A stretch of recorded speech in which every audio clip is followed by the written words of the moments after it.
থেকে। যেমন কোনো মানুষ যদি মারা যায়, মারা যাওয়ার পরে যদি বোঝে এখানে বাবা আছে, এখানে বাবা আছে, বাবার কাছে গেলে কিছু পাওয়া যাবে, স্থানীয় ওলামায়ে কেরাম যা মুসলমান তাওহীদের জনতা ঈমানের দাবি চিন্তা করছে যদি তার লাশ এখানে থাকে তাহলে তো মানুষ এসে তার পূজা শুরু করবে। এখানে যদি লাশ থাকে তাহলে মানুষ এসে তার পূজা শুরু করবে, মানুষ তাকে মাবুদ বলেই করবে। আর যে কাবার আদলে যেটা নির্মাণ করছে এটাও মানুষ কাবার মতো ভক্তির শ্রদ্ধা করবে, এইদিকে ফিরে মানুষ নামাজ পড়বে, এইদিকে ফিরে মানুষ আমল করবে, সব কিছু করবে। মানুষের মুসলমানের ঈমান, আকীদা, বিশ্বাস সব কিছুকে ধূলিসাৎ করে মুসলমানের সন্তানকে, মুসলমানকে ঈমান থেকে, ইসলাম থেকে দূরে সরিয়ে তাদেরকে নাস্তিক মুরতাদ দিকে পরিণত করবে। এই হিসাবে তারা মনে করছে যে লাশটা যদি উঠাইয়া পোড়াইয়া জ্বালায়া দেয় তাহলে তার কোনো অস্তিত্ব থাকলো না, অস্তিত্বহীন, তখন বুঝবে এখানে আর বাবা নাই, এখানে আর বাবা নাই, এখন বাবার কাছে যাবো, বাবার তো পুড়ে হালাইছে। তো তাদের ছিল, থিওরি ছিল এটা। কিন্তু যেটা যা তারা করেছে, পুরোটা ঠিক হয় নাই। হয়তোবা লাশটাকে অন্যত্র যদি তারা উঠাইয়া সাধারণ গর্ত করে যদি চাপামাটি দিয়ে দিত তাহলে কোনো সমস্যা ছিল না।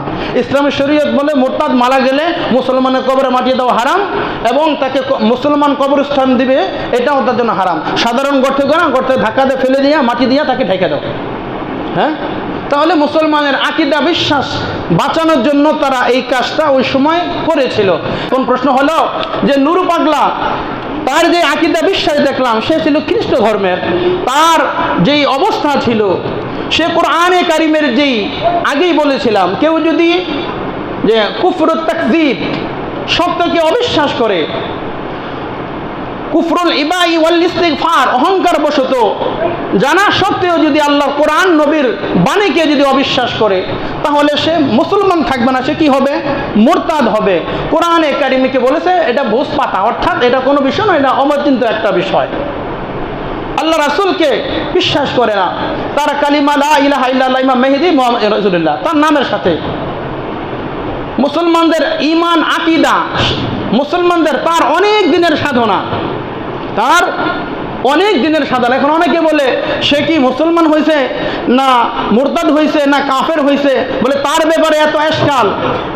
ইতিপূর্বে যে লম্বা চোরা 45 মিনিটের আলোচনা শুনলেন, কাফের কাকে বলে, কাফের সংজ্ঞা কি, মুরতাদ কাকে বলে, মুরতাদের সংজ্ঞা কি, তো সেই দৃষ্টিকোণ থেকে তার যে আকীদা, নুরু পাগলার যে আকীদা বিশ্বাস ছিল, তার যে আচার আচরণ তার থেকে ফুটে উঠেছিল।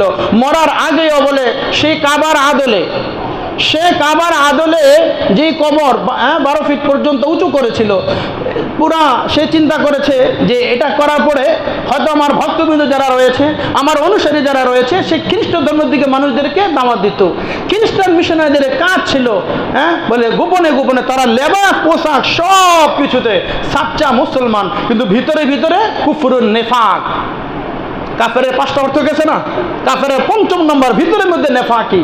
সে মারা যাওয়ার আগেও তার কিবলার দিকে ফিরে মানুষ 2 ওয়াক্ত নামাজ পড়ছে, জুমা ওইভাবে আদায় করছে, বিভিন্ন কিছু তার আকীদা বিশ্বাস তার আচার আচরণে ফুটে উঠছে, তার কার্যকলাপে ফুটে উঠেছে। তাহলে সে যদি মুসলমানের এই আওতাধীনে না থাকে তাহলে উচিত ছিল ওই সময় মুসলমানের কোনো কবরস্থানে মাটি না দিয়ে তাকে সাধারণভাবে গর্ত করে সেখানে তাকে ধাক্কা দিয়ে ফেলে দেওয়া, তাকে মাটি দিয়ে ঢেকে দেওয়া, এতটুকু ছিল। কিন্তু আসলে এরপরে যেটা করেছে তার লাশকে উঠাইয়া আগুনে পড়ে ফেলছে। আসলে এটা যারা করেছে এটা হয়তো বা বুঝে করেছে, না বুঝে করেছে, আসলে এই বিষয়টা তাদের জন্য ঠিক হয় নাই। দ্বিতীয় আরেকটা দৃষ্টিকোণ থেকে, যেমন কোনো মানুষ যদি মারা যায়, মারা যাওয়ার পরে যদি বোঝে এখানে বাবা আছে, এখানে বাবা আছে, বাবার কাছে গেলে কিছু পাওয়া যাবে, স্থানীয় ওলামায়ে কেরাম যা মুসলমান তাওহীদের জনতা ঈমানের দাবি চিন্তা করছে যদি তার লাশ এখানে থাকে তাহলে তো মানুষ এসে তার পূজা শুরু করবে। এখানে যদি লাশ থাকে তাহলে মানুষ এসে তার পূজা শুরু করবে, মানুষ তাকে মাবুদ বলেই করবে। আর যে কাবার আদলে যেটা নির্মাণ করছে এটাও মানুষ কাবার মতো ভক্তির শ্রদ্ধা করবে, এইদিকে ফিরে মানুষ নামাজ পড়বে, এইদিকে ফিরে মানুষ আমল করবে, সব কিছু করবে। মানুষের মুসলমানের ঈমান, আকীদা, বিশ্বাস সব কিছুকে ধূলিসাৎ করে মুসলমানের সন্তানকে, মুসলমানকে ঈমান থেকে, ইসলাম থেকে দূরে সরিয়ে তাদেরকে নাস্তিক মুরতাদ দিকে পরিণত করবে। এই হিসাবে তারা মনে করছে যে লাশটা যদি উঠাইয়া পোড়াইয়া জ্বালায়া দেয় তাহলে তার কোনো অস্তিত্ব থাকলো না, অস্তিত্বহীন, তখন বুঝবে এখানে আর বাবা নাই, এখানে আর বাবা নাই, এখন বাবার কাছে যাবো, বাবা তো পুড়ে হেলাইছে। তো তাদের ছিল, থিওরি ছিল এটা। কিন্তু যেটা যা তারা করেছে, পুরোটা ঠিক হয় নাই। হয়তোবা লাশটাকে অন্যত্র যদি তারা উঠাইয়া সাধারণ গর্ত করে দিতে, চাপা মারিয়ে দিয়ে দিত, তাহলে কোনো সমস্যা ছিল না। ইসলামের শরীয়ত বলে মুরতাদ মারা গেলে মুসলমানের কবরে মাটিয়ে দেওয়া হারাম, এবং তাকে মুসলমান কবরস্থান দিবে এটাও তার জন্য হারাম। সাধারণ গর্তে ধাক্কা দিয়ে ফেলে দিয়ে মাটি দিয়ে তাকে ঢেকে দাও। হ্যাঁ, তাহলে মুসলমানের আকীদা বিশ্বাস বাঁচানোর জন্য তারা এই কাজটা ওই সময় করেছিল।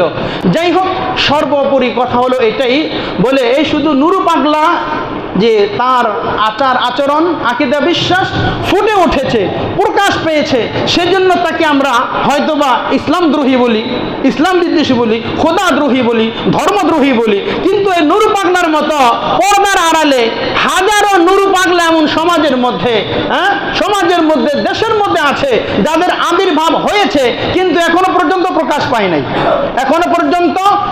পায় নাই। এজন্য আমি সরকার বাহাদুরকে আমি দীপ্তকণ্ঠে কথা আমি জানিয়ে দিতে চাই, বলে বাংলার জমিনে কোনো নাস্তিক যদি আবার মাথা চাড়া দিয়ে ওঠে, কোনো বলগার যদি আবার মাথা চাড়া দিয়ে ওঠে, কোনো মোরতাদ যদি কেউ যদি ইসলাম থেকে, ঈমান থেকে বিচ্যুত হয়ে যদি ধর্মে সে যদি মুরতাদে রূপান্তরিত হয়, যেখানেই ধর্মে রূপান্তরিত হবে, যখনই মুরতাদ হবে, সেখানেই তার ব্যবস্থা নেন।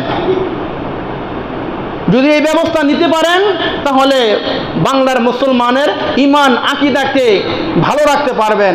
আর যদি হেলাই খেলা আগের মতোই ছেড়ে দেন, তাসলিমা নাসরিনের মতন, দাউদ হায়দারের মতো যদি দেশ থেকে ছাড়াই দেন, বলে দেশ থেকে ছাড়াই দেওয়া, দেশ থেকে ভাগাই দেওয়া, এটা শরীয়ত না, এটা ইসলাম না, ইসলামের বিচার যেটা সেটাই কার্যকর করেন, তাহলে সোনার বাংলায় পরিণত হবে।